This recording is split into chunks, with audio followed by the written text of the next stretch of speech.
نحمد ونصلی علی رسولہ الکریم والمہدی الموعود علیہ الصلاۃ والتسلیم، اما بعد فقد قال اللہ تبارک وتعالی فی کلامہ القدیم والفرقان العظیم، اعوذ باللہ من الشیطان الرجیم، بسم اللہ الرحمن الرحیم، الا ان اولیاء اللہ لا خوف علیہم ولا هم یحزنون۔ صدق اللہ العلی العظیم۔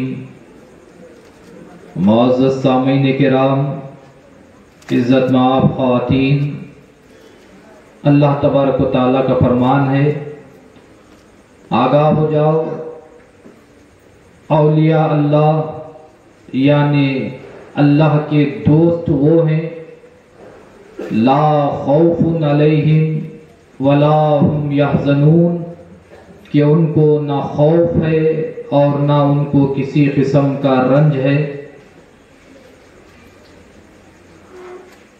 اس آیت شریفہ میں اللہ تبارک و تعالیٰ نے اللہ جن کو اپنے دوستوں کے نام سے یاد کرتا ہے ان کے چند صفات کو اللہ نے بیان کیا۔ یہ اللہ کے مہربانیوں میں سے ایک مہربانی ہے کہ خالق اپنی مخلوق کے تعلق سے، مالک اپنے غلاموں سے دوستی کرنے کی بات کر رہا ہے۔ آپ اللہ کی اس مہربانی پر نظر ڈالو تو آپ کو معلوم ہوگا، کیا کوئی آقا اپنے غلام کو دوست بنانا پسند کرے گا؟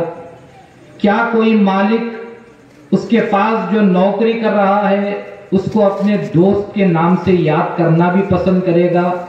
وہ خالق جس نے تم کو پیدا کیا، تم ایک حقیر سی مخلوق ہو اور وہ خالق کل ہے، کیا کسی کے تعلق سے آپ نے یہ سوچا کہ وہ خالق کل ہے اور وہ انسان کو اپنا دوست بنانے کی بات کر رہا ہے، مومن کو اپنا دوست بنانے کی بات کر رہا ہے؟ میں سمجھتا ہوں کہ دنیا کا ایک ذرا عہدہ مل جانے والا آدمی اپنے سے ذرا چھوٹے آدمی سے دوستی رکھنا پسند نہیں کرتا۔ وہ یہی کہتا ہے کہ میرا اسٹیٹس کیا ہے اور یہ ذرا چھوٹے کم درجے کا آدمی ہے، میں اس کے ساتھ دوستی رکھوں گا تو میری عزت باقی نہیں رہے گی۔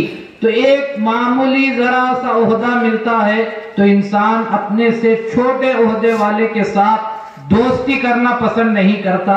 قربان جائیے اللہ کی اس مہربانی پر، اتنا بڑا خالق کل، اتنی بڑی عظیم کائنات کا مالک وہ انسان سے کہتا ہے کہ میرے انسان میرے دوست بننا چاہے تو وہ دوست بھی بن سکتے ہیں، اور اللہ نے ایمان والوں کو اپنے دوستوں کے نام سے یاد فرمایا۔ آپ اس اللہ کی مہربانی کے تعلق سے غور و فکر کرو کہ ہم کہاں اور خدا کی ذات کہاں۔ ہم ادنا سی حقیر سی مخلوق ہیں، خدا کل کے اتنی عظیم کائنات میں انسان کے ایک وجود کا کیا سروکار ہے، اس کی کیا حیثیت ہے، لیکن اللہ یہ کہتا ہے کہ اگر تمہارے پاس ایمان ہے، اگر تمہارے پاس وہ صفات ہیں تو میں تم کو اپنے دوستوں کے نام سے یاد کرتا ہوں۔ تو خدا کی خلت یعنی خدا کی دوستی بھی اگر کرنا ہے تو اللہ نے انسان کو وہ طریقہ بھی بتایا کہ میرے بندے تو تم ہو ہی، لیکن اگر تم تھوڑے صفات پیدا کرو تو بندوں سے میں تم کو اپنا دوست بنا لیتا ہوں۔ ایسے ہی لوگوں کو اولیاء اللہ کے نام سے یاد کیا جاتا ہے۔ آپ سنتے بھی آتے ہیں اولیاء اللہ کیا ہیں، جیسے ہی ولایت کا تصور کیا ذکر کیا جائے یا جیسے ہی اولیاء کا کسی ولی کا نام لیا جائے، آپ اپنے اپنے ذہنوں کو تلاش کر کر دیکھو تو آپ کو معلوم ہوگا، جہاں اللہ کے ولی کا ذکر ہوا، جہاں اولیاء اللہ کا ذکر ہوا، ہمارے تمام کے ذہنوں میں کسی چیز کا خیال آتا ہے تو سوائے کشف و کرامات کے اور کوئی خیال نہیں آتا۔ جیسے ہی کسی کی ولایت کی بات کرو، جیسے ہی کہو کہ فلاں اللہ کا ولی ہے، فوراً سے ذہن میں یہ خیال پیدا ہوتا ہے کہ اللہ کے ولی ہیں تو کشف و کرامت تو ان کی ہوگی، کوئی نہ کوئی تو انہوں نے کرامت دکھائی ہوگی۔ تو اولیاء اللہ کون ہے؟ تو ہمارے تمام کے ذہنوں میں ہے کہ اللہ کا ولی وہ ہے جو کشف و کرامت دکھاتا ہے، ان کی کرامتیں مشہور ہو تو ان کو بہت بڑے ولی کے نام سے یاد کیا جاتا ہے۔ لیکن اللہ نے قرآن میں جو آیتیں بتائی ہیں، قرآن میں اللہ تبارک و تعالیٰ نے جن صفات کا ذکر کیا ہے، اللہ نے یہ نہیں کہا اللہ کے دوست وہ ہوتے ہیں جو خارق عادات یعنی کشف و کرامات دکھاتے ہیں، وہ میرے دوست ہیں۔ اللہ نے قرآن میں کبھی نہیں ارشاد فرمایا، بلکہ اللہ نے اپنے دوستوں کی نشانی بتائی۔ تو آپ سنیں تو آپ کو تعجب ہوگا کہ اللہ کے دوستوں کی علامت کیا ہے، ان کے اندر کیا صفت پائی جاتی ہے۔ تو اللہ کہتا ہے کہ نہ ان کو خوف ہوتا ہے، نہ ان کو کسی قسم کا رنج ہوتا ہے۔ آپ سوچ کر دیکھو کہ اللہ تبارک و تعالیٰ یہ کیسی صفت کو بیان کر رہا ہے کہ اللہ کہتا ہے کہ میرے دوست وہ ہیں کہ جن کو نہ خوف ہے نہ ان کو کسی قسم کا رنج ہے۔ کیوں؟ کیونکہ یہ خوف اور رنج یہ دو چیزیں ہیں جن کے درمیان انسان اپنی تمام عمر کو خراب کرتے ہوئے چلا جا رہا ہے۔ میں اپنی زندگی کے تعلق سے سوچ کر دیکھیں تو ہم کو معلوم ہوگا کہ ہماری زندگی کا اکثر حصہ کن باتوں میں گزرتا ہے۔ میری اور آپ کی زندگی کا اکثر حصہ خوف اور رنج میں گزر جاتا رہتا ہے۔ خوف اس بات کا کہ آئندہ کیا ہوگا، اس بات کا ہم خوف لے کر بیٹھے ہوئے ہیں، اور رنج اس بات کا کہ جو ہم نے اب تک کی زندگی گزاری ہے وہ تمام زندگی کو یاد کرتے ہیں کہ فلاں وقت میں یہ ہوا، فلاں وقت میں وہ ہوا، اور اسی رنج میں آج جو ہمارا حال ہے اس حال کو تباہ کرتے ہوئے چلے جاتے ہیں۔ کیونکہ انسان ماضی، حال اور مستقبل کے نام کو انسان تینوں زمانے انسان کے ساتھ ہیں کہ کیا ہوا، اب کیا ہے اور آئندہ کیا ہوگا۔ انسان کو یہی تمام چیزیں خوف دلاتی رہتی ہیں کہ اب یہ ہے، آئندہ کیا ہوگا۔ انسان کو اسی چیز کا خوف لگا ہمیشہ رہتا ہے، اور انسان سوچتا رہتا ہے کہ اب میری زندگی کیا ہوگی، آئندہ کیا ہوگا، میری اولاد کا کیا ہوگا۔ تو اللہ تبارک و تعالیٰ یہی کہتا ہے کہ میں اس آدمی کو اپنا دوست کیوں کر بناؤں جسے میری ذات پر ہی بھروسہ نہیں ہے۔ اے انسان، تو اپنی آئندہ زندگی کے تعلق سے سوچ کر ڈر رہا ہے، کیا تجھے میری ذات پر بھروسہ نہیں؟ میں رب العالمین ہوں، میرا انکار کرنے والوں کو جب میں پال رہا ہوں تو میرے اوپر ایمان لایا ہے، کیا تجھے اتنا بھی ایمان نہیں کہ جب میں منکرین کو پالتا ہوں، مشرکین کو پالتا ہوں تو مومن ہے؟ کیا تجھے اگر اتنا بھی ایمان نہیں، میری ذات پر بھروسہ نہیں، تو اللہ کہتا ہے وہ ایمان کس کام کا جو انسان کو اللہ پر بھروسہ یاد نہ دلائے۔ تو اللہ تبارک و تعالیٰ یہی مطالبہ کرتا ہے کہ اگر ایمان ہے تو انسان کو چاہیے کہ انسان کو خوف نہیں کھانا چاہیے، اور خوف بھی کس بات کا کہ انسان جس بات کا خوف لے کر بیٹھا ہوا ہے پتہ نہیں وہ ہوگا کہ نہیں۔ انسان اپنی سوچ سے تمام چیزیں سوچتا ہوا، اپنی عقل سے سوچتا ہوا خامخواہ اپنے اس حال کو خراب کرتا جا رہا ہے۔ اسی لیے مہدی موعود علیہ السلام نے فرمایا کہ ماضی کا رنج ہو یا آئندہ کا خوف ہو، اس میں تم اپنے حال کو خراب کرتے ہوئے جا رہے ہو۔ کرنا کیا چاہیے؟ مہدی موعود نے فرمایا ہر حال رب سنبھال، تم ماضی کی فکر چھوڑ دے اور آئندہ کیا ہوگا اس کا خیال کیوں لے کر بیٹھا ہوا ہے۔ اب جو لمحہ ہے اس لمحے کو خدا کے ساتھ گزار لے تو یقین جان تیرا ماضی بھی سدھر جائے گا اور آئندہ کا حال بھی سدھر جائے گا۔ تو انسان کو ماضی اور مستقبل دونوں کو سدھارنے کا طریقہ امامنا مہدی موعود علیہ السلام نے بتایا کہ ماضی میں جو خرابی ہوئی ہے اور آئندہ مستقبل میں جو خرابی کا اندیشہ ہے، دونوں کو سدھارنے کے لیے کیا کرنا چاہیے؟ مہدی موعود نے فرمایا اب جو تو لمحہ گزار رہا ہے اس لمحے میں خدا کا خوف پیدا کر لے.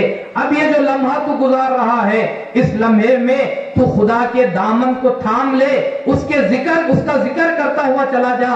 یقین جان خدا اس بات پر قدرت رکھتا ہے کہ تیرے ماضی کے گناہوں کو بھی معاف کرے گا اور آئندہ تجھے گناہوں سے بھی بچا لے گا. تو اسی لیے ہم کو یہ تعلیم خدا تعالیٰ دے رہا ہے کہ میرا اگر دوست بننا ہے تو خوف اور رنج کو نکال دینا چاہیے. اور انسان کی حالت بھی آپ دیکھو کہ آپ کو خوف ہے, کس بات کا خوف ہے؟ کل کا خوف انسان کو ستا رہا ہے. اور اولیاء کرام وہ تھے ان کو اس دنیا کے کل کی فکر نہیں تھی بلکہ آخرت کے کل کی فکر ہوا کرتی تھی. اگر آخرت کے کل کی فکر میں آپ کے آنکھ سے آنسو نکل رہے ہیں تو آپ قابل مبارکباد ہیں, لیکن ہم کو خوف ہے تو اس آخرت کے کل کا خوف نہیں ہے بلکہ ہم کو خوف ہے تو یہ کل کیا ہوگا, 2 سال کے بعد حالات کیا ہوں گے, یہ تم سوچ کر زندگی اپنی خراب کرتے ہوئے جا رہے ہو.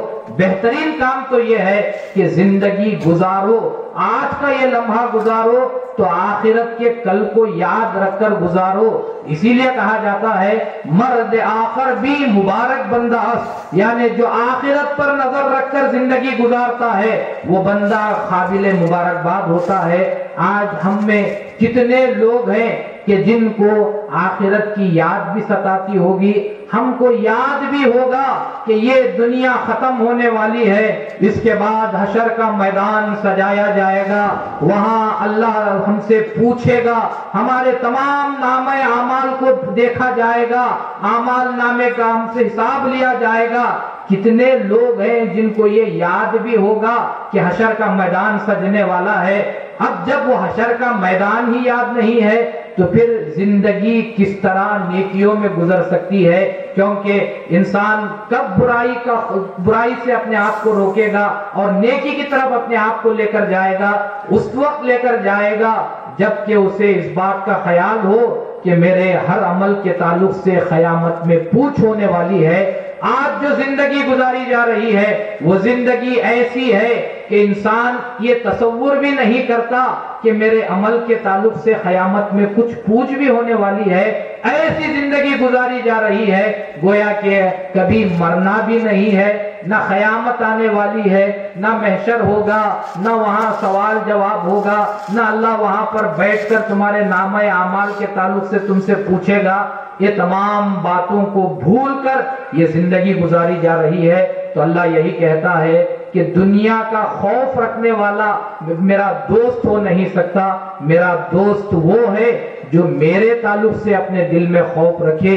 دنیا کا رنج رکھنے والا میرا کبھی دوست ہو نہیں سکتا. میرا دوست وہ ہے جو دین کی باتوں کے تعلق سے رنج پیدا کرے. اور آپ دیکھتے ہیں کہ ہم دنیا کا تھوڑا بہت نقصان ہوتا ہے تو انسان آج ڈپریشن میں جا رہا ہے, انسان پریشان ہو جا رہا ہے کہ تجارت میں نقصان ہو گیا, انسان پریشان ہو رہا ہے. کبھی آپ نے سوچ کر دیکھا کہ 1 مہینہ انسان کی تجارت میں نقصان ہوا ہے, انسان پریشان حال ہو کر پھر رہا ہے, چہرے پر ہوائیاں اڑ رہی ہیں. پوچھا کیا ہوا تو کہتا ہے کہ اس مہینے جو ہے تجارت میں گھاٹا اٹھانا پڑا, تجارت کا نقصان ہو گیا. تو اس کی زندگی عذاب بن کر رہ جاتی ہے. اور سال ہر سال تم نے جو نمازیں ضائع کی ہے انسان کو اس کا کبھی رنج پیدا نہیں ہوتا. کیا آپ کی زندگی میں کبھی ایسا لمحہ آیا کہ آپ کی ایک نماز چلے گئی اور آپ کے دل میں رنج ہوا کہ میری ایک نماز قضا ہو چکی ہے؟ کیا آپ کی زندگی میں کبھی وہ لمحہ آیا کہ آپ نے نیکیاں جو آپ نے برباد کر لی ہیں, یعنی نیک کام کرنے کا آپ کو موقع ملا اور آپ نے نیک کام کو ضائع کر دیا, اس وقت کو جانے دیا؟ کیا آپ نے ان لمحات کو کبھی یاد کر کر رنج کیا؟ ہمارے پاس دین کی باتوں کو یاد کر کر رنج کرنے کا کوئی معاملہ نہیں ہے.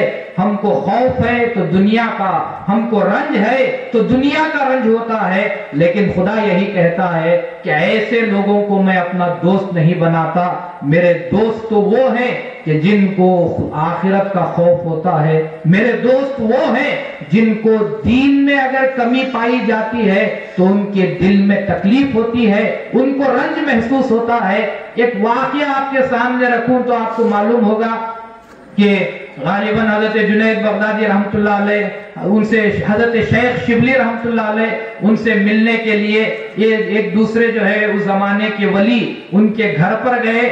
باہر چڑیا بیٹھی ہوئی تھی، وہ چڑیا جو ہے اللہ کے ولی سے چڑیا جو چہچہا رہی تھی، آواز لگا رہی تھی، یہ آواز لگا رہی تھی کہ شبلی مر گیا، شبلی مر گیا۔ تو یہ پریشان ہوئے کہ میں ملنے کے لیے آیا ہوں اور یہ چڑیا کہتی ہے کہ شبلی جو ہے مر چکا ہے، وہ مر گیا۔ تو پریشان ہو کر جب دروازہ کھولا تو دیکھا کہ سامنے جو ہے وہ اطمینان کے ساتھ بیٹھے ہوئے ہیں۔ تو وہ گئے، ملاقات کی اور پھر پوچھا کہ میں آپ سے ملنے کے لیے آیا، تو آپ کے گھر کے باہر جو درخت ہے وہاں چڑیا بیٹھ کر جو ہے یہ آواز لگا رہی تھی کہ شبلی مر چکا ہے، آخر بات کیا ہے؟ تو حضرت شیخ شبلی رحمت اللہ علیہ نے فرمایا کہ چڑیا نے جو کہا وہ حق کہا ہے، کیونکہ آج میری نمازوں میں سے ایک سنت نماز چھوٹ گئی تو چڑیا نے آواز لگائی کہ شبلی مر گیا ہے۔ تو آپ اندازہ لگاؤ کہ اللہ کے قریب رہنے والے، اللہ کے جو دوست ہوتے ہیں، ان کی ایک سنت نماز بھی چھوٹ جاتی ہے تو چڑیا ہی آواز لگاتی ہے کہ وہ مر گیا۔ پوچھا کہ یہ مرنا کیا ہے؟ تو حضرت شیخ شبلی رحمت اللہ علیہ فرماتے ہیں کہ ایک انسان کا مرنا معمولی چیز ہے، اس سے بڑی تکلیف دہ چیز خدا سے دوری ہوا کرتی ہے۔ آج ایک سنت چھوڑنے کی وجہ سے خدا سے جو تھوڑی سی دوری ہوئی، اس دوری کو وہ چڑیا موت کے نام سے یاد کر رہی ہے۔ تو آپ اپنی اپنی زندگی کے تعلق سے تھوڑا غور کر دیکھو تو آپ کو معلوم ہوگا کہ ارے دنیا کے چند ٹکے پیسوں کا نقصان ہونے پر اپنے آپ پر پریشان حالی طاری کرنے والوں، ارے ذرا سا دنیا کے سکوں کا نقصان ہونے پر اپنے آپ کو ڈپریشن میں لے جانے والوں، اتنی بڑی بڑی نمازیں تم سے قضا ہو گئی، اتنے روزے چھوٹ گئے، کیا تم کو کبھی احساس بھی پیدا ہوا کہ خدا کے دربار میں ہم جائیں گے، خدا پوچھے گا کہ یہ نیکی تو نے کیوں چھوڑ دی ہے، یہ کام تیرا نیک عمل تھا، یہ تو نے ضائع کیوں کیا؟ تو میں اس احکم الحاکمین کے سامنے کھڑے ہو کر اس کو کیا جواب دے سکوں گا؟ اگر یہ رنج آپ کو نہیں ہوتا تو یاد رکھو کہ خدا ایسوں کو اپنے دوست کے نام سے یاد نہیں کرتا، کیونکہ دوست کون ہوتا ہے؟ دوست آپ جانتے ہیں کہ آپ کس کو اپنا دوست بنانا پسند کرتے ہیں؟ آپ اس کو ہی اپنا دوست بنانا پسند کرتے ہیں جو دوست آپ کے ہم خیال ہوا کرتا ہے، آپ جیسا چاہتے ہیں، آپ کے جو مطالبات ہوتے ہیں وہی مطالبات اس کے بھی ہوں تو وہ دوستی برقرار رہتی ہے۔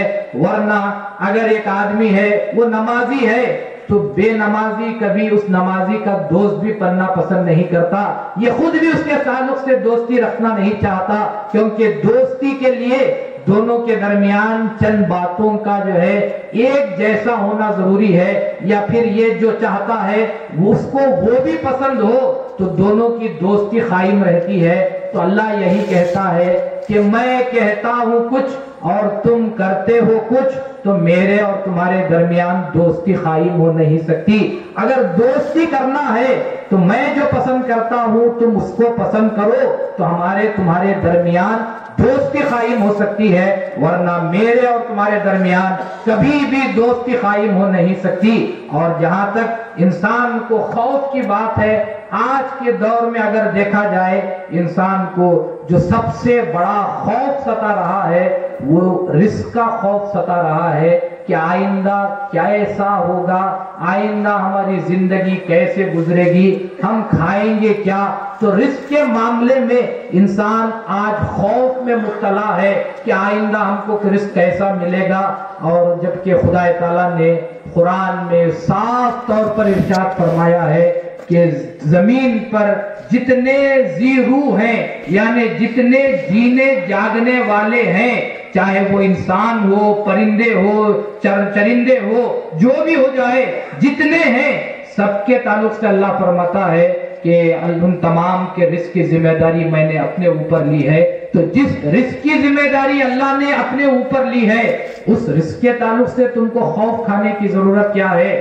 خوف اس بات کا کھاؤ کہ اللہ کہتا ہے کہ میں گنہگاروں کو جو ہے توبہ کو قبول کرتا ہوں جب تک کہ وہ شرک نہ کرے، میں قیامت کے دن تم سے پوچھنے والا ہوں۔ تو جس بات کا اللہ نے وعدہ نہیں کیا اس کے تعلق سے آپ کو خوف کھانا چاہیے۔ آپ خوف کھاتے ہیں اس کے تعلق سے جس کے تعلق سے اللہ نے وعدہ کیا ہے۔ اور جہاں تک رزق کی بات ہے، انسان کو خدا کی ذات پر بھروسہ کرنا چاہیے۔ یہ جو آپ سوچتے ہیں، سمجھتے ہیں کہ یہ میں نے اپنے دماغ سے یہ تمام چیزوں کو پیدا کیا، یا میری بازو جو محنت طاقت ہے بازو کی، یہ بازوؤں کی طاقت کا نتیجہ ہے کہ میرے پاس اتنا مال پایا جاتا ہے۔ اگر آپ کے ذہن کے کسی کونے میں بھی یہ بات ہے تو آپ کو اس بات کو اپنے ذہن سے نکال دینا چاہیے، کیونکہ آپ کو جو رزق مل رہا ہے وہ آپ کے دماغ کی بنیاد پر نہیں، آپ کے بازوؤں کی طاقت کی بنیاد پر نہیں، بلکہ خدا نے مقدر کر رکھا ہے تو آپ کو مل رہا ہے۔ ورنہ کئی ایک لوگ ہیں جو آپ سے زیادہ عقل رکھنے والے ہیں لیکن پھر بھی ان کو اتنا رزق نہیں ملتا۔ آپ جو اپنے بازوؤں کی طاقت کی بات کر رہے ہیں، یاد رکھو کہ آپ سے زیادہ طاقتور لوگ ہیں لیکن ان کو وہ رزق نہیں ملتا۔ کم طاقت کے باوجود اللہ آپ کو وہ رزق دے رہا ہے۔ مطلب کیا ہے؟ یہ اس کا کرم ہے کہ گناہ ہونے کے بعد بھی اللہ آپ کو رزق عطا کر رہا ہے۔ تو انسان کو رزق کے تعلق سے خدا سے انسان کو ڈرنا چاہیے، تو یہ سوچ کر کہ خدا پوچھے گا تو کیا جواب دوں گا۔ جہاں تک رزق کا معاملہ ہے انسان کو خدا کی ذات پر بھروسہ کرنا چاہیے۔ ایک واقعہ، ایک حکایت ہے کہ ایک مرتبہ جو ہے ایک اللہ کے ولی گھومتے ہوئے پھرتے ہوئے ایک اجنبی شہر میں گئے اور دیکھا کہ مسجد ہے، مسجد میں جا کر آپ جو ہے اس مسجد میں اعتکاف میں بیٹھ جاتے ہیں۔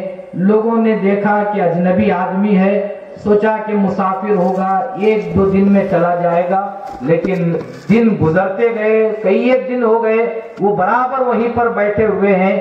تو امام صاحب نے مسجد کے بھی دیکھا، کئی دن تک دیکھنے کے بعد گئے اور جا کر پوچھا کہ آخر ماجرا کیا ہے؟ تو انہوں نے کہا کہ اللہ کا گھر ہے، اعتکاف کرنے کا خیال ہوا تو میں آ کر بیٹھ گیا، میں اعتکاف میں ہوں۔ تو انہوں نے خاموشی اختیار کر لی، پھر دوسرے دن آگے بڑھے اور جا کر ان سے کہا کہ یہ کون سے قسم کا اعتکاف ہے؟ ہٹے کٹے آدمی ہو، تم کو چاہیے کہ باہر نکلو اور نکل کر محنت کر کر کھاؤ۔ یہ کیا ہے کہ اعتکاف میں بیٹھ گئے ہو، لوگ کچھ لا کر دیتے ہیں تو کھا لیتے ہو؟ یہ کیا لوگوں پر بوجھ بننا تم کو اچھا معلوم ہوتا ہے؟ تو تمام باتیں اس امام صاحب کی اللہ کے ولی نے سنی۔ سننے کے بعد انہوں نے جواب دیا کہ میں کسی پر بوجھ نہیں ہوں۔ وہ مسجد کے کونے پر جو گلی میں ایک دکان ہے، یہودی کی دکان ہے، اس یہودی نے کہا کہ آپ فکر نہ کرو، روزانہ میں صبح شام 2 روٹی آپ کو بھیج دیا کروں گا۔ یہ بات سننا تھا کہ امام صاحب نے کہا اگر ایسی بات ہے تو ٹھیک ہے، آپ اطمینان سے بیٹھیے۔ یہ جواب سن کر اس اللہ کے ولی نے کہا کاش کیا ہی اچھا ہوتا کہ آپ امامت نہ کرتے۔ تو امام صاحب پریشان ہوئے کہ آخر کیا بات جملہ دہرا رہے ہو؟ تو اس اللہ کے ولی نے کہا میں نے کہا کہ ایک یہودی نے مجھے کھانے کی ذمہ داری لے لی ہے تو آپ کہتے ہیں اعتکاف میں بیٹھے رہو، جبکہ تم امام صاحب کو معلوم ہے کہ ہر انسان کے رزق کی ذمہ داری خدا نے لی ہے، تو کیا آپ کو اس بات پر ایمان نہیں؟ یہودی کی بات پر میں نے یہودی کی بات کہی تو آپ کہتے ہیں کہ اطمینان سے بیٹھو۔ گویا آپ کو یہودی کی بات پر بھروسہ ہے لیکن خدائے مطلق کی بات پر آپ کو بھروسہ نہیں ہے۔ تو اس قسم کا ایمان لے کر انسان کبھی بھی خدا کی دوستی اختیار کر نہیں سکتا۔ اگر آپ خدا کے دوست بننا چاہتے ہیں، خدا را اپنے ایمان میں مضبوطی پیدا کرو، اور خدا کے دوست بننے کے لیے اعمال بات کی چیز ہے، پہلے اپنے ایمان کو مضبوط کرنا ہوتا ہے۔ ایمان مضبوط سے مراد کیا؟ یہی باتیں کہ انسان کو خدا کی ذات پر بھروسہ ہونا چاہیے۔ خدا تعالیٰ قرآن میں بارہا کہتا ہے کہ میں ہی رازق ہوں، میرے سوا کوئی رازق نہیں ہے۔ کیا تجھے اس بات پر ایمان نہیں؟ اگر ایمان ہے تو پھر تو دنیا کے رزق کے لیے اپنی عبادتوں کو، اپنے ایمان کو کیوں خراب کر رہا ہے؟ وہ رزق جو تو کما رہا ہے، انسان کو سوچنا بھی چاہیے کہ میں جو تجارت کر رہا ہوں، کیا یہ تجارت اس میں تمام کا تمام حلال ہے یا اس میں حرام کی بھی ملاوٹ ہو رہی ہے؟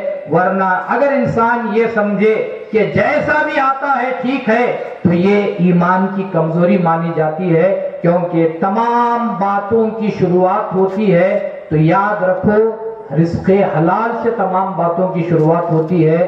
جس جسم میں رزق حلال ہوتا ہے وہ جسم سے آپ نے حلال کا لقمہ کھایا، آپ کے پیٹ میں حلال رزق گیا ہے، اب اس حلال رزق سے خون بنتا ہے جو آپ کے دل و دماغ میں دوڑتا رہتا ہے، آپ کے کانوں میں پہنچتا ہے، آپ کی آنکھوں میں پہنچتا ہے، آپ کی زبان پر آتا ہے، آپ کے پیروں میں جاتا ہے، آپ کے ہاتھ میں جاتا ہے۔ ہوتا کیا ہے؟ اگر حلال رزق ہے تو وہ حلال رزق جب خون بن کر زبان پر آتا ہے تو انسان سے سچائی بیان ہوتی ہے، حق بات کہی جاتی ہے۔ وہ جو تم نے حلال رزق کھایا اس سے جو خون بن کر نظر میں پہنچا، وہ نظر کیا کرتی ہے؟ وہ نظر حق دیکھنے کی طاقت رکھتی ہے۔ وہ جو حلال رزق آپ نے کھایا وہ خون بن کر آپ کے دل تک پہنچا ہے، وہ دل کیا کرتا ہے؟ اس دل میں نیک عمل کرنے کا خیال پیدا ہوتا ہے۔ وہ جو آپ نے حلال رزق کھایا اس سے جو خون تیار ہوا، وہ خون جب دماغ میں پہنچتا ہے تو نیک باتوں کو سمجھنے کی توفیق ملتی ہے۔ اگر حلال رزق نہ ہو اور حرام رزق پیٹ میں جائے اور حرام رزق سے پیٹ میں پیدا ہونے والا بننے والا خون آپ کے تمام اعضاء میں پہنچتا ہے اور آپ کہتے ہیں کہ ارادہ تو کرتے ہیں نیک عمل کریں، لیکن خود بخود اس وقت پر ارادہ ٹوٹ جاتا ہے۔ کیوں؟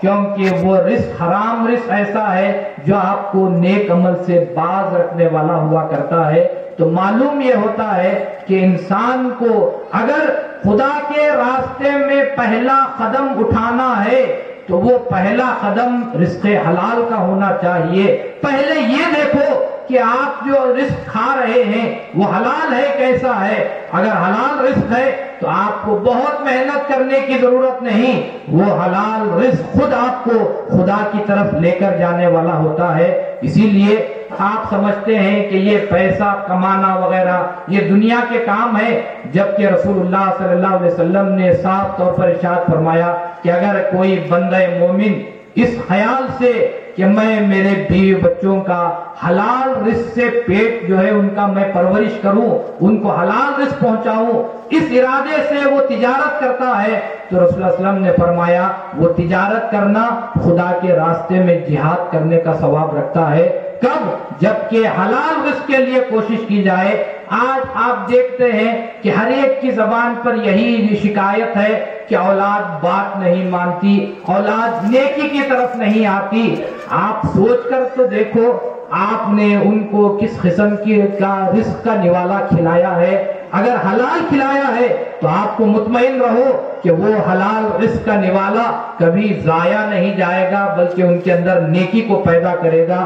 اگر ملاوٹ والا حلال حرام کی تمیز کو چھوڑ کر آپ نے ان کو کھانا کھلایا ہے، آپ نے ان کو پالا ہے، تو یاد رکھو آپ لاکھ کوشش کر لو لیکن خدا کا قانون یہ ہے جیسا بیج بوؤ گے ویسا تم کو پھل ملنے والا ہے۔ یہ دنیا کی زمین آپ کو روزانہ کئی ایک علامتیں بتاتی رہتی ہے۔ یہ دنیا کی زمین میں آپ سنترے کا بیج بوئے اور آپ کہیں کہ اس درخت کو کیلے لگ جائے تو دنیا کا قانون یہ کہتا ہے کہ تو بڑا نادان ہے، بیج سنترے کا بوئے اور چاہتا یہ ہے کہ کیلے کا پھل لگ جائے۔ تو دنیا کا سکھاتی ہے کہ جیسا بیج بوؤ گے ویسا تم کو پھل کاٹنا پڑے گا۔ تو اسی سے معلوم ہوتا ہے کہ تمہارے پیٹ کی زمین میں تم جس قسم کا اناج ڈالتے ہو وہ اعمال کی صورت میں اسی قسم کا تم کو پھل دینے والے ہوا کرتے ہیں. ورنہ قسم خدا کی حلال رزق میں اللہ نے وہ نور رکھا ہے کہ جب پیٹ میں جاتا ہے، وہ جب دل روشن ہوتا ہے، وہ کبھی برائی کا خیال نہیں کرتا. وہ جو اللہ نے حلال رزق میں اللہ نے وہ طاقت رکھی ہے، اللہ نے وہ روشنی رکھی ہے کہ جب وہ پیٹ میں جا کر دماغ کو روشن کرتا ہے، وہ کبھی برائی کو قبول کرنے والا نہیں ہوتا. تو معلوم کیا ہوا کہ آج یہ جو حلال حرام کی تمیز کو مٹا کر آپ سمجھ رہے ہیں کہ ہم نے کامیابی حاصل کر لی. یاد رکھو کہ حلال کا 1 روپیہ حرام کے لاکھوں روپیے پر اس لیے جو ہے بھاری آتا ہے، وزنی آتا ہے، کیونکہ حلال رزق خدا کو پسند ہے اور خدا نے کہا کہ حلال رزق میں میں برکت دینے والا ہوں. اور آپ خود وہ الفاظ دیکھو تو آپ کو معلوم ہوگا کہ لفظ حرام جو ہے اس کے 4 حروف ہیں، ہے، را، الف، میم. یہ چاروں الفاظ مل کر حرام بنتا ہے. اور یہ چاروں الفاظ یہ کہتے ہیں کہ ہم جن کے پاس جاتے ہیں ان کے پاس سے حیا چلی جاتی ہے. یعنی جس کے جسم میں حرام کا لقمہ جاتا ہے، پہلا کام یہ ہوتا ہے کہ اس انسان سے حیا چلی جاتی ہے. پھر را لفظ یہ کہتا ہے رقت قلب، یعنی دل کی نرمی. آپ کسی بھی آدمی کو دیکھو کہ جس کے پاس بھی حرام کا مال ہے، اس آدمی کا دل بڑا سخت ہوتا ہے، اس کے دل میں کوئی نرمی پائی نہیں جاتی. الف کا لفظ یہ کہتا ہے اس کے اندر سے اطاعت کا مادہ چلا جاتا ہے، اطاعت یعنی فرما برداری کا جذبہ چلا جاتا ہے. جو حرام رزق سے اپنے پیٹ کو پال رہا ہے وہ کسی کا حکم ماننے کے لیے تیار نہیں ہوتا. اور میم کا حرف یہ کہتا ہے منہیات سے پرہیز، یعنی حرام کا لفظ یہ کہتا ہے کہ میں جس کے پاس بھی جاتا ہوں اس کو منہیات پر عمل کرتا ہوا پر چلا جاتا ہوں. یعنی وہ کام جن کاموں سے اللہ نے منع کیا میں اس کے جسم میں جا کر وہی کام کراتا ہوں جن سے اللہ نے منع کیا ہے. تو آپ دیکھو ایک حرام کا لقمہ جب پیٹ میں جاتا ہے تو اس کی وجہ سے دین کی کئی ایک باتیں آپ سے رخصت ہو جاتی ہیں. حیا آپ کے پاس سے چلی جاتی ہے. رقت قلب یعنی دل کی نرمی یہ آپ کے جسم سے دل سے چلی جاتی ہے. فرما برداری کا جذبہ یہ آپ کے پاس سے چلا جاتا ہے. منہیات سے پرہیز یعنی برائی سے اپنے آپ کو روکنا، یہ تمام چیزیں آپ کے پاس سے چلی جاتی ہیں. یہ انسان کے لیے ایک سوچنے کا مقام ہے کہ جب حرام سے یہ تمام برائیاں پیدا ہو رہی ہے تو کیا مجھے اپنے آپ کو ان چیزوں سے بچانا نہیں چاہیے؟ کیا مجھے ہی نہیں بلکہ میں جن کا وکیل ہوں، یعنی اللہ نے مرد کو بیوی اور بچوں کو پالنے کی ذمہ داری، ان کی تربیت کی ذمہ داری باپ پر، مرد پر رکھی ہے. اگر باپ جو ہے غلط پیسہ کما کر لائے اور بچوں کو کھلائے اور خوش ہو جائے کہ حلال حرام میں دیکھتا نہیں، میرا ذمہ داری یہ ہے کہ بچوں کا میری ان کی خواہشات کو پورا کرنا ہے، تو یاد رکھو کہ آپ ان کو لاکھ کھلاؤ پلاؤ لیکن وہ کبھی آپ کے اس لیے نہیں ہو سکتے کیونکہ ان کی پرورش خود آپ نے غلط رزق سے کر لی ہے. تو خدا را اپنے آپ کو حلال رزق سے بچاؤ. تو یہ جو خدا کی قربت حاصل کرنے کے لیے پہلا زینہ ہے وہ زینہ ہی یہ ہے کہ آپ کو رزق حلال کے لیے کوشش کرنی چاہیے. رسول اللہ صلی اللہ علیہ وسلم نے صاف طور پر ارشاد فرمایا کہ ایک حرام کا لقمہ جب انسان کے پیٹ میں جاتا ہے تو 40 دن تک اس کی عبادت کو قبول نہیں کیا جاتا. تو آپ تھوڑی دیر کے لیے رک کر سوچ کر دیکھو کہ ایک رسول اللہ صلی اللہ علیہ وسلم فرماتے ہیں ایک حرام کا لقمہ انسان کے پیٹ میں جا رہا ہے، 40 دن کی عبادت کو اللہ قبول کرنے سے انکار کر رہا ہے.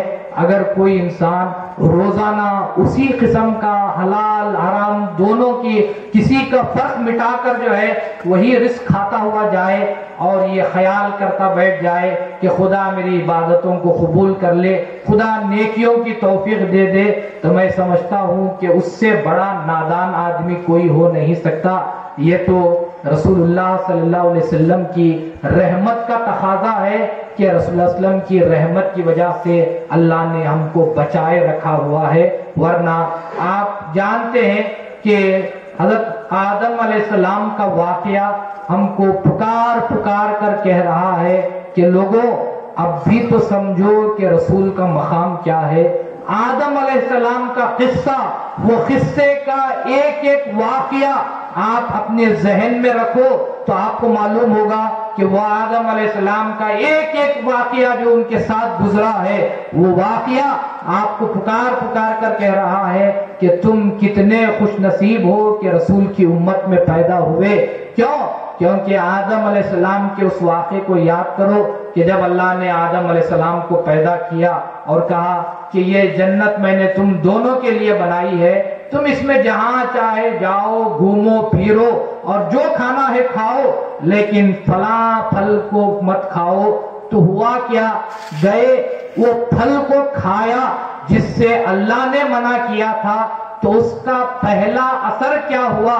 اس کا پہلا اثر یہ ہوا کہ جو جنت کا لباس پہنے ہوئے تھے وہ کھانے کے فوراً دوسرے ہی لمحے تمام جنت کا لباس ان کے جسم سے اتر گیا، اور آدم اور حوا علیہ السلام اپنے سطر کو اپنے ہاتھوں سے چھپانے لگے، وہ درخت کے پتوں کو لے کر چھپانے لگے۔ اس واقعے سے کیا معلوم ہوتا ہے کہ آدم علیہ السلام اللہ کے پیغمبر، اللہ نے جو چیز سے منع کیا، ایک مرتبہ کھائے تو ان کو رسوائی ملی کہ ان کو جنتیوں کے سامنے برہنہ کر دیا۔ اے امت رسول، اب بھی تو رسول کی رحمت کو سمجھو کہ اللہ جس حرام رزق سے منع کرتا ہے، کئی دفعہ تم نے کھا لیا لیکن خدا نے کبھی تم کو برہنہ نہیں کیا۔ ابھی سوچ کر دیکھو کہ اللہ نے آدم علیہ السلام کے ساتھ جو معاملہ کیا، اگر آج امت رسول کے ساتھ بھی وہ معاملہ کرتا کہ کوئی انسان رسول کا امتی حرام رزق کا نوالا منہ میں ڈالتا، فوراً اس کے جسم سے کپڑے اتر جاتے، تو لوگوں کو کتنی رسوائی اٹھانی پڑتی، لوگوں کو شرمندگی اٹھانی پڑتی، اور لوگ کہتے کہ آج بازار میں بڑی اچھی بات ہوئی، بڑا نیک بنا پھرتا ہے، لیکن معلوم ہوا کہ وہ اس نے دوپہر میں کھانا کھایا ہی تھا کہ اس کے جسم سے کپڑے اتر گئے، یعنی اس نے حرام رزق کو استعمال کیا ہے، تو اس کی زندگی عذاب بن کر رہ جاتی۔ تو یہ واقعہ آپ کو پکار کر کہہ رہا ہے، ارے رسول کی رحمت کا صدقہ ہے کہ تم کو اللہ نے رسوائی سے بچایا ہے، کیا اب بھی تم سدھرنے کے لیے تیار نہیں ہو؟ آدم علیہ السلام کے ایک ایک واقعے میں ایسی ایسی باتیں ہیں جس سے آپ اندازہ لگا سکتے ہیں کہ اللہ نے ہمارے ساتھ فقط رسول کے صدقے میں کتنی مہربانیوں کو اللہ نے ہم پر نچھاور کیا ہے۔ آدم علیہ السلام زمین پر آئے، زمین پر آنے کے بعد توبہ استغفار کرتے رہے، کیا ان کی توبہ قبول ہو گئی؟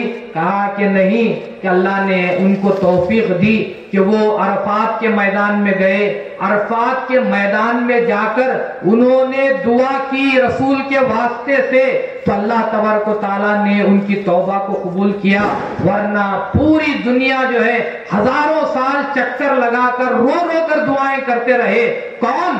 ایک اللہ کا پیغمبر حضرت آدم علیہ السلام، حوا علیہ السلام، دونوں جو ہے رو کر گڑ گڑا کر دعائیں کرتے رہے کہ اللہ ہم کو معاف فرما، لیکن ان کی دعا قبول ہوئی تو ایک مخصوص جگہ میں قبول ہوئی، لیکن اللہ نے رسول اللہ علیہ وسلم کی امت کو وہ مقام عطا کیا۔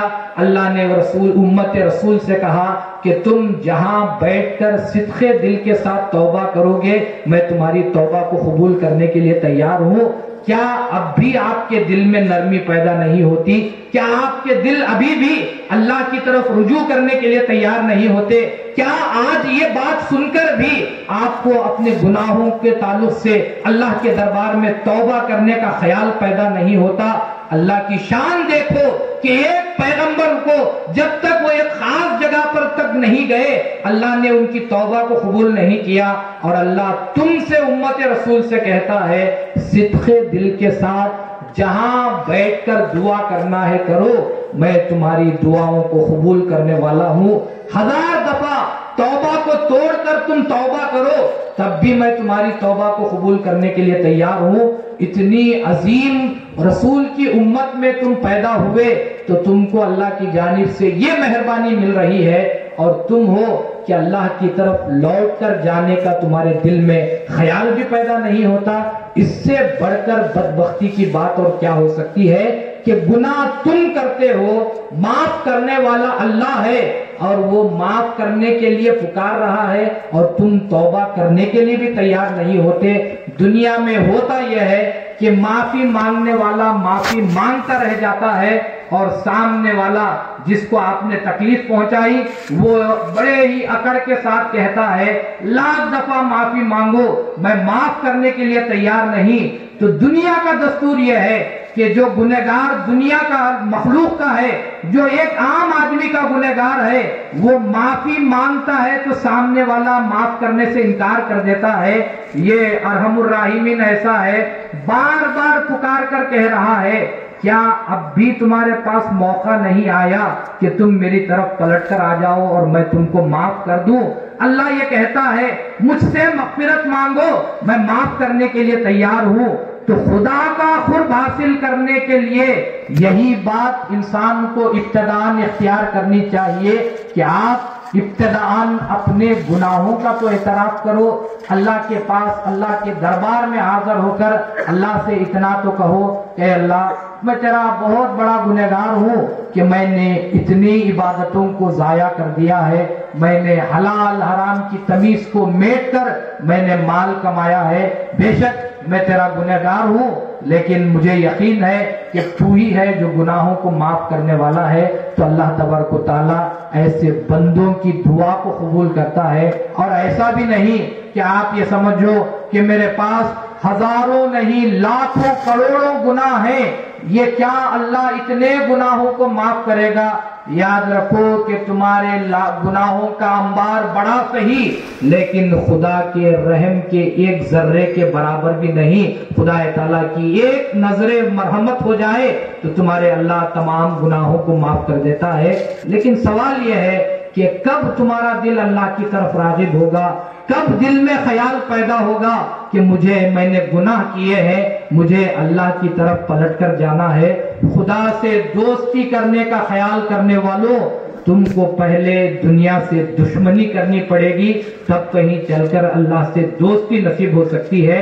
پہلے اللہ کی طرف راغب تو ہو جاؤ کہ مجھے خدا کی طرف لوٹ کر جانا ہے، اور خدا کو اس کی طرف لوٹ کر آنے والے بندے اتنے زیادہ پسند ہیں کہ رسول اللہ صلی اللہ علیہ وسلم نے بہترین طور پر آپ نے ارشاد فرمایا کہ اگر رسول اللہ علیہ وسلم فرماتے ہیں صحابہ کرام سے کہ تم کسی بہت بڑے ریگستان میں ہو اور تمہارا وہ اونٹ جس پر کھانے پینے کے رہنے کے تمام اشیاء تھے، وہ اونٹ جس پر تم نے سامان کو لادا ہوا تھا، اچانک سے وہ گم ہو جائے اور تم کو کھانے پینے کے فاقے ہو جائیں، تم تکلیف میں آ جاؤ اور تم اس اونٹ کی تلاش میں گھومتے رہو پھرتے رہو، اور ایک دو دن کے بعد اچانک وہ اونٹ پلٹ کر تمہاری طرف آ جائے، کیونکہ ریگستان میں اونٹ کا گم ہو کر ملنا یہ کوئی معمولی بات نہیں ہوا کرتی۔ رسول اللہ صلی اللہ علیہ وسلم پوچھتے ہیں کہ اگر 2 دن کے بعد وہ تمہارا گم شدہ اونٹ واپس مل جائے کتنی خوشی ہوگی؟ صحابہ کرام نے فرمایا کہ یا رسول اللہ اتنی بے انتہا خوشی ہوگی کہ جس کا ہم اظہار بھی نہیں کر سکتے۔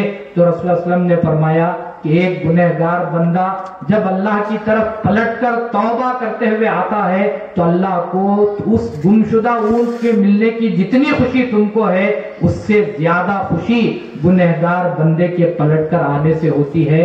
تو کیا ایسا خدا جو تمہارے تمام گناہوں کو معاف کرتے ہوئے قبول کرنے کے لیے تیار ہے، تو کیا اب بھی آپ کے دل میں وہ جذبہ پیدا نہیں ہوتا کہ ہم اللہ کی طرف پلٹ کر آ جائیں؟ حضرت شیخ عبد القادر جیلانی رحمۃ اللہ علیہ آپ کے تعلق سے ایک بڑا ہی بہترین واقعہ ہے، اس واقعے کو سنو۔ اس واقعے میں جو ہے ہمارے لیے بہت ساری باتوں کو بہت مختصر انداز میں آپ نے بیان کیا ہے۔ روایت ہے کہ حضرت شیخ عبد القادر جیلانی رحمۃ اللہ علیہ اپنے جو شاگرد تھے ان شاگردوں کے ساتھ جا رہے تھے، راستے میں ایک آدمی شراب کے نشے میں دھت جو ہے کھڑا ہوا تھا اور اس نے آپ کو آواز لگائی یا عبد القادر قادر ام غیر قادر؟ تو اس نے آواز لگائی اے عبد القادر، قدرت رکھتا ہے یا قدرت نہیں رکھتا؟ تو یہ سوال کرنا تھا۔ حضرت شیخ عبد القادر جیلانی نے جواب دیا قادر، ہاں قدرت رکھنے والا ہے۔ یہ جواب دے کر آپ آگے بڑھ گئے۔ پھر وہ شرابی آپ کے پیچھے چلتے ہوئے آیا۔ تھوڑی دیر کے بعد پھر اس نے آواز لگائی یا عبد القادر قادر ام غیر قادر؟ پھر اس نے وہی سوال دہرایا کیا قدرت رکھتا ہے یا قدرت نہیں رکھتا؟ تو پھر شیخ عبد القادر جیلانی رحمۃ اللہ علیہ نے کہا کہ ہاں بے شک قدرت رکھتا ہے۔ تو شاگرد بھی پریشان کہ حضرت کو بھی کیا ہو گیا کہ یہ شرابی شراب کے نشے میں دھت سوال کرتا جا رہا ہے، وہی سوال دہرا رہا ہے قدرت رکھتا ہے یا نہیں، اور حضرت جو ہے نظر انداز کرنے کے بجائے اس شرابی کا جواب دیتے کھڑے ہوئے ہیں۔ تھوڑا اور آگے بڑھے تو وہ شرابی اور پیچھے آیا۔ تیسری مرتبہ بھی اس نے سوال کیا یا عبد القادر قادر ام غیر قادر؟ اے عبد القادر قدرت رکھتا ہے یا نہیں رکھتا؟ تو آپ نے جواب دیا قادر۔ یہ جواب دینا تھا عبد القادر جیلانی رحمۃ اللہ علیہ کا۔ حضرت کے آنکھوں سے آنسو جاری ہو گئے اور تمام شاگرد پریشان کہ یہ ماجرا کیا ہے؟ سوال بڑا معمولی ہے، قدرت رکھتا ہے یا نہیں رکھتا۔ آپ نے 3 دفعہ جواب دیا، لیکن تیسری دفعہ جواب دے کر آپ زاروں قطار رونے لگ جاتے ہیں۔ شاگردوں نے پوچھا کہ حضرت آخر معاملہ کیا ہے؟ سوال کون سا بڑا تھا اور آپ ہے کہ جواب دے کر روتے چلے جا رہے ہیں؟ تو حضرت شیخ عبد القادر جیلانی رحمۃ اللہ علیہ نے کہا کہ تم نے فقط سوال کے ظاہری الفاظ کو دیکھا ہے، وہ سوال کرتے وقت اس کے دل کی جو نیت تھی اس کو تم نے بھانپا نہیں۔ تو لوگوں نے پوچھا کہ آخر ماجرا کیا ہے؟ تو حضرت شیخ عبد القادر جیلانی رحمۃ اللہ علیہ نے کہا کہ جب اس نے پہلی مرتبہ کہا قادر ام غیر قادر، قدرت رکھتا ہے یا نہیں رکھتا، تو یہ جو سوال تھا یہ اللہ کے تعلق سے تھا اور دل میں اس کے نیت یہ تھی اے عبد القادر کیا خدا اس بات پر قدرت رکھتا ہے کہ میں اتنا گنہگار ہوں، کیا مجھے وہ نیک توفیق دینے پر قدرت رکھتا ہے یا نہیں رکھتا؟ تو میں نے جواب دیا کہ ایسی حالت کے باوجود بھی اللہ تجھے نیک توفیق دینے پر قدرت رکھتا ہے۔ میں اور آگے بڑھا تو پھر سے اس نے وہی سوال دہرایا قادر ام غیر قادر، قدرت رکھتا ہے یا نہیں رکھتا؟ اور دل میں نیت یہ تھی کہ اللہ میرے گناہوں کو معاف کرنے پر قدرت رکھتا ہے یا نہیں رکھتا؟ تو میں نے جواب دیا کہ ہاں قدرت رکھتا ہے۔ اور تیسری مرتبہ جو اس نے سوال کیا اور دل میں جو نیت تھی وہ نیت کو دیکھتے ہوئے مجھ پر لرزہ طاری ہو گیا، مجھ پر خوف خدا آ گیا، اس وجہ سے میں رونے لگ گیا۔ شاگردوں نے پوچھا کہ تیسرے سوال کی وجہ کیا تھی؟ تو حضرت نے جواب دیا جب اس نے تیسری مرتبہ سوال کیا قدرت رکھتا ہے یا نہیں رکھتا، تو اس نے دل میں یہ نیت کی اور مجھ سے پوچھا اے عبد القادر کیا خدا اس بات پر قدرت رکھتا ہے یا نہیں کہ میں جیسا ہوں ویسا آپ کو بنا دے اور جیسے آپ ہیں ویسا مجھے بنا دے، یعنی لمحے بھر میں مجھے آپ کے مقام کو پہنچا دے اور لمحے بھر میں آپ کو مجھ جیسا بنا دے؟ تو میں نے کہا کہ ہاں قدرت اللہ قدرت رکھتا ہے، اور وہ جواب دے کر مجھے رونا آ گیا اور میں اللہ کے دربار میں رو کر گڑ گڑا کر میں نے اللہ کے دربار میں دعا کی اے اللہ آج میں جو بھی ہوں تیرے فضل کی وجہ سے ہوں، اس میں میرا کوئی کمال نہیں، ورنہ تیری قدرت تو ایسی ہے کہ آنے واحد میں لوگوں کی کائنات کو بدل دے سکتا ہے۔ تو مطلب کیا ہے کہ اگر کوئی آدمی بڑا پاک باز ہے تو اسے فخر نہیں کرنا چاہیے بلکہ ہر لمحہ شکر کرنا چاہیے، کیونکہ وہ اللہ قدرت رکھتا ہے، آنے واحد میں اس کی کائنات کو بدل سکتا ہے۔ اور جو گنہگار ہے بھلے سے بڑے بڑے گناہ کر لیے ہیں اس کے تعلق سے بھی یہی جواب ہے کہ خدا قدرت رکھتا ہے کہ اگر تو صدق دل کے ساتھ توبہ کر لے تو اللہ آنے واحد میں اس گنہگار کو اپنا دوست بھی بنا لیتا ہے۔ اور ہوا بھی یہی کہ کئی ایک ایسے واقعات ہیں کہ جن کو اللہ نے آنے واحد میں ولایت کا اونچا مقام عطا کر دیا، کیونکہ یہ اللہ ہی کا فضل ہے، کوئی کسی بات کا حقدار نہیں ہے۔ اللہ جس پر فضل کر دے یہ اسی کی بات ہوا کرتی ہے۔ آپ جانتے ہیں کہ ایک جو ہے شرابی شراب کے نشے میں جو دھت جا رہا تھا، شراب کے نشے میں دھت جاتے جاتے اچانک سے نظر زمین پر پڑی، دیکھا ایک کاغذ کا ٹکڑا ہے، وہ کاغذ کے ٹکڑے کو اٹھایا اور دیکھا کہ اس میں کلمہ طیبہ لکھا ہوا تھا، لا الہ الا اللہ محمد رسول اللہ۔ اس نے اس شراب کے نشے میں فقط یہ خیال سے کہ اس میں اللہ اور رسول کا نام ہے، اس نے اس کو اٹھا کر ایک ایسی جگہ پر رکھ دیا جہاں بے حرمتی نہ ہو، ایک دیوار کے اوپر رکھ کر گیا اور شراب کے نشے میں دھت سو گیا۔ جب صبح میں اٹھا تو اللہ کو وہ جو اس نے اللہ اور اللہ کے رسول کے نام کی تعظیم کی وہ ادا اتنی پسند آئی کہ وہ جو شراب کی نشے کی حالت میں سویا تھا صبح میں اٹھتا ہے تو اللہ اپنی ولایت سے اسے سرفراز کرتا ہے۔ تو بتانے کا مقصد یہ کی ہے کہ اپنی اپنی حالتوں پر نہ فخر کرنے کی ضرورت ہے، نہ گنہگار ہیں، عاصی ہیں، نمازوں کو چھوڑے ہوئے ہیں تو نہ آپ کو رنجیدہ ہونے کی ضرورت ہے۔ فقط معاملہ ہے، ایک لمحے کا معاملہ ہے، صدق دل کے ساتھ توبہ کر کر تو دیکھو، خدا تعالیٰ تم کو راہ ہدایت پر لے کر آ جائے گا، صراط مستقیم پر چلائے گا۔ تو معلوم یہ ہوا کہ جو راستے پر آپ جا رہے ہیں اگر آپ کو معلوم ہے کہ یہ غلط ہے تو توبہ کر لو، اگر معلوم ہے کہ خدا کے فضل سے میں صحیح راستے پر ہوں تو کبھی فخر مت کرو بلکہ خدا کا شکر ادا کرتے ہوئے زندگی گزارنا چاہیے۔ حضرت رسول اللہ صلی اللہ علیہ وسلم نے کیا پیغام دیا؟ آپ نے کہا تو یہی کہا، کلکم خطاؤون وخیر الخطائین التوابون، کہ تم سب کے سب خطا کار ہو، بہتر خطا کار وہ ہے جو توبہ کرنے والا ہوتا ہے۔ تو آپ توبہ کو معمولی چیز مت سمجھو، توبہ تم کو خدا کے قریب کرنے والی چیز ہے۔ توبہ کے معنی کیا ہے؟ توبہ کے معنی پلٹ کر آنا، اس کو توبہ کہتے ہیں۔ تو آپ پلٹ کر کس کی طرف جا رہے ہیں؟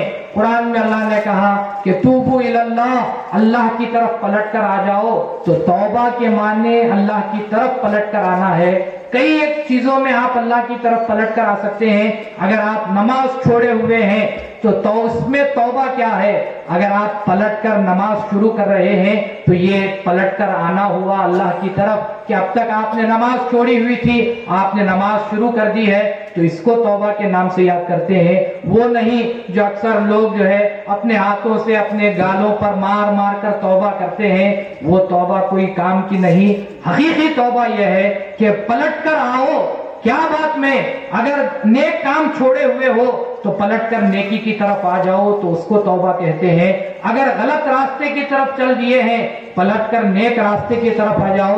اگر حرام رزق کے پیچھے دوڑ رہے ہیں اور آپ نے ارادہ کیا کہ آج سے میں یہ چھوڑ رہا ہوں، حلال رزق کی طرف پلٹ کر آؤں گا، تو اس کو توبہ کے نام سے یاد کرتے ہیں۔ تو صدق دل کی توبہ کے معنی کیا ہے؟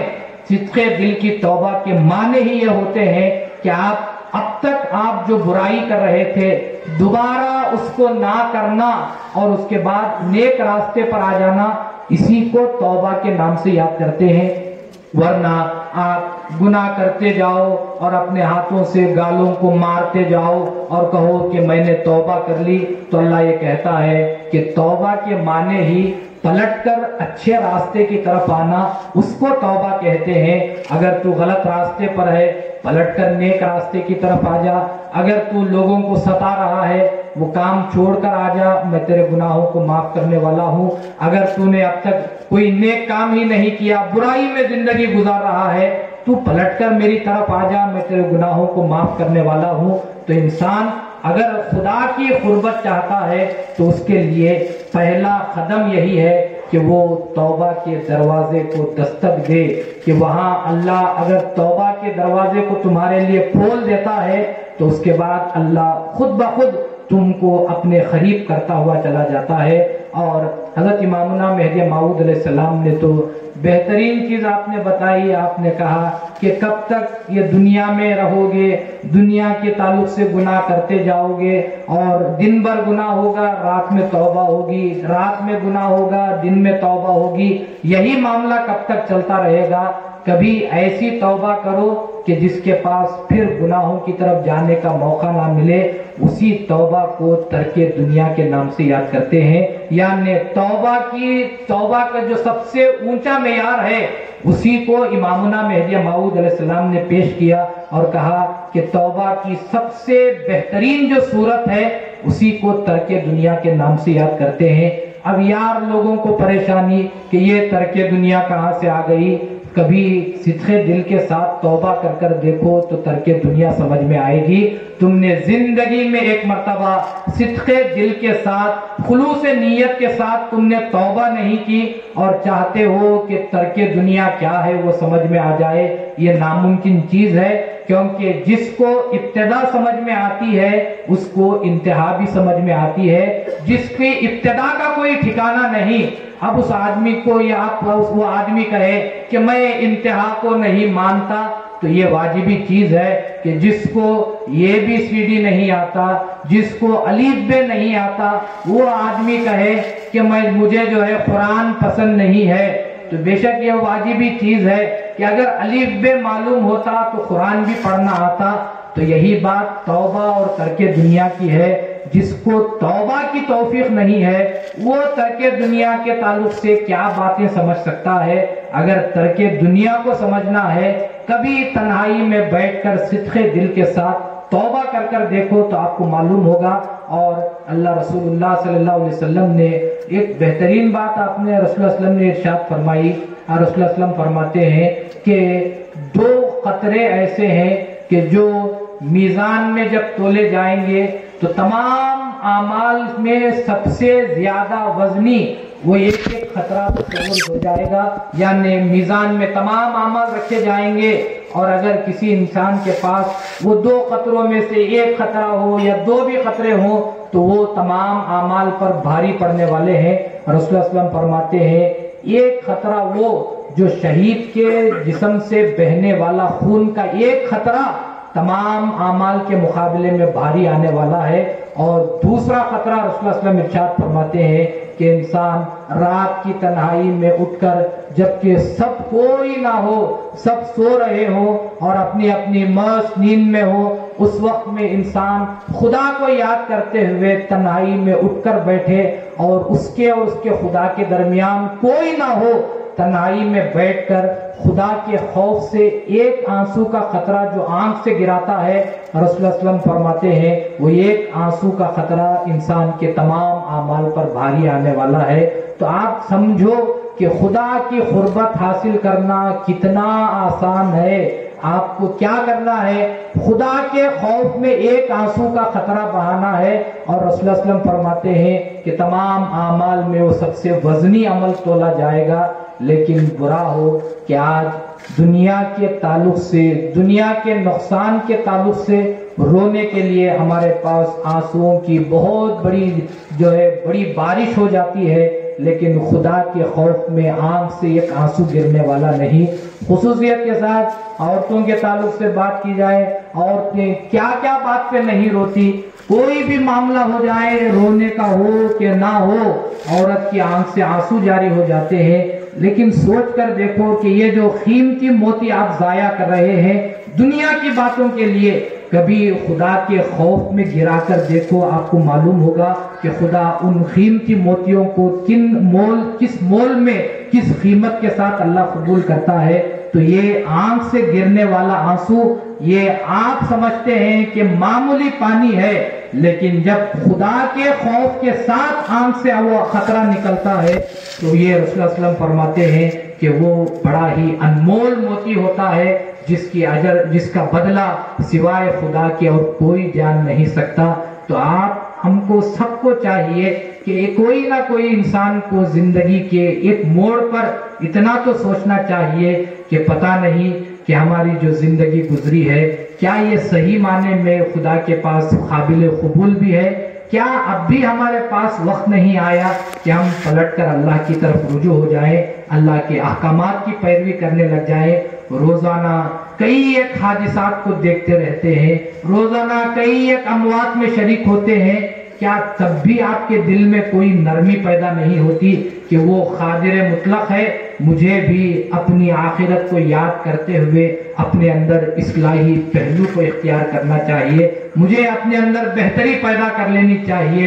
حضرت امامنا مہدی موعود علیہ السلام کی جو تعلیمات ہیں وہ تعلیمات یہی کہ مہدی موعود نے ہم کو تعلیم دی کہ تم اس دنیا کے پیچھے لاکھ کوششیں کرتے ہوئے، اس دنیا کے پیچھے دوڑتے ہوئے جاؤ، تمہاری امید ختم نہیں ہوگی، تمہاری زندگی ختم ہو کر رہ جائے گی۔ اس سے بہتر یہ ہے کہ دنیا کے پیچھے جتنا تم دوڑ رہے ہو، تم کو چاہیے کہ کبھی خدا کے لیے بھی دوڑ کر دیکھو تو معلوم ہوگا کہ انسان کا وہ دوڑنا دنیا اور آخرت میں کتنا کامیاب آنے والا ہے۔ دنیا کی طلب انسان کے دل میں اتنی زیادہ ہے، اس کے لیے انسان اپنی تمام تر کوششیں، تمام تر طاقتیں لگائے ہوئے ہے۔ حضرت امامنا مہدی موعود علیہ السلام نے کیا بہترین مثال دے کر آپ نے ارشاد فرمایا۔ مہدی موعود علیہ السلام نے پوچھا کہ اگر گھر میں سوئی گم ہو جائے، کپڑے سینے کی جو سوئی ہوتی ہے اگر وہ گم ہو جائے تو تم کس طرح تلاش کرو گے؟ تو لوگوں نے جو حاضر موجود تھے، حاضرین تھے، انہوں نے کہا کہ ہم تو اس سوئی کو ڈھونڈنے کے لیے تمام گھر کے افراد مل کر کوشش کریں گے، جب تک وہ ملے گی نہیں ہم کو سکون نہیں آئے گا۔ تو وہ انسان کو مہدی موعود علیہ السلام نے وہ مثال دیتے ہوئے فرمایا کہ جتنا سوئی ڈھونڈنے میں تم اپنی کوشش کرتے ہو، جس طلب کے، جس جذبے کے ساتھ سوئی ڈھونڈتے ہو، اگر اتنے ہی جذبے کے ساتھ خدا کو تلاش کرو تو خدا تم کو مل جائے گا۔ لیکن برا ہو انسان کے ذہنوں پر دنیا اتنی چھائی ہوئی ہے کہ انسان کو خدا طلبی کے طرف کوئی خیال ہی پیدا نہیں ہوتا۔ دنیا کے تمام کام کرنے کے لیے آج کسی سے بھی پوچھ کر دیکھو کیا ہے، آپ جو ہے وہ کام میں، نیک کاموں میں نظر نہیں آتے، فوراً ہی کہے گا کہ فرصت کس کے پاس ہے۔ تو آپ کے پاس کیا، جس خدا نے تم کو پیدا کیا، جس خدا نے تم کو رزق دیا ہے، کیا اس خدا کا شکر ادا کرنے کے لیے آپ کے پاس چند منٹ بھی نہیں کہ آپ نماز میں شریک ہو جائیں، آپ نیک کاموں میں شریک ہو جائیں؟ لیکن انسان شان سے کہتا ہے کہ میرے پاس تو فرصت ہی نہیں کہ میں یہ سب کاموں میں آ جاؤں، میں اتنا زیادہ مصروف آدمی ہوں۔ ارے اپنی زندگی کو دنیا میں صرف کرنے والے، یاد رکھ کہ یہ جتنے کام ہیں وہ یہی ختم ہونے والے ہیں، آخرت میں کوئی کام تیرا یہاں پر تیرے ساتھ آنے والا نہیں، وہی کام ساتھ آئیں گے جس کو دین کے کاموں کے نام سے یاد کیا جاتا ہے۔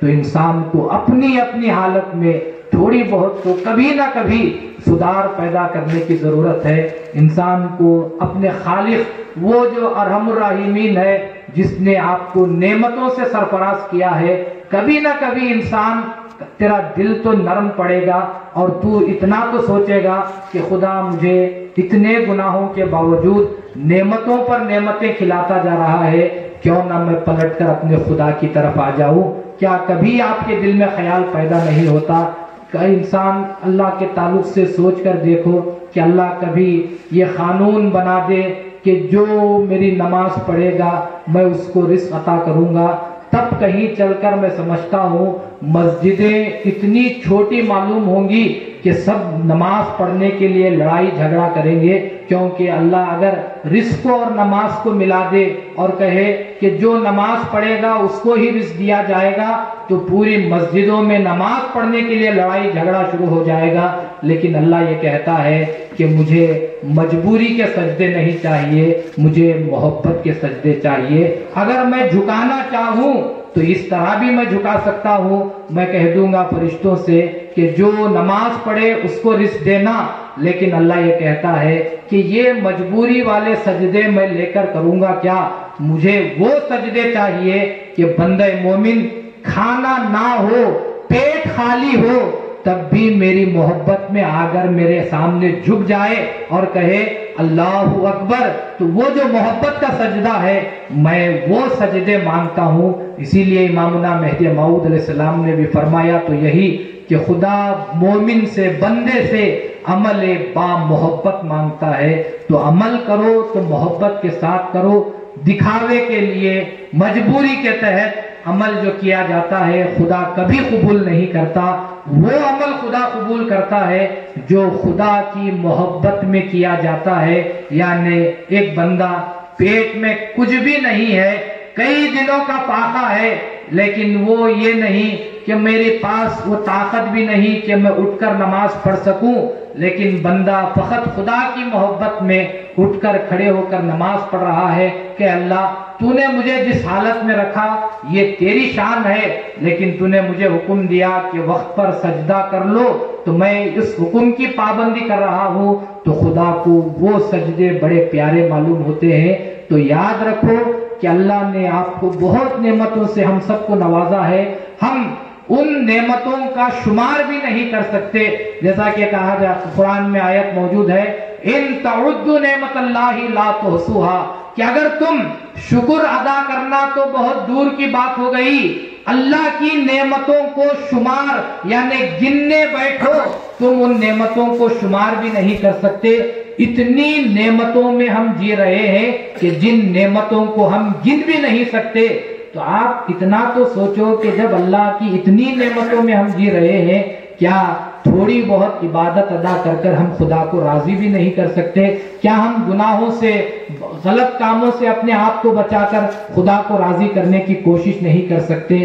ابھی انسان کے لیے کوئی وقت گزرا نہیں ہے, آپ کے دل میں جب نیکی کا خیال آئے سمجھو کہ یہی میری زندگی کا آغاز ہے.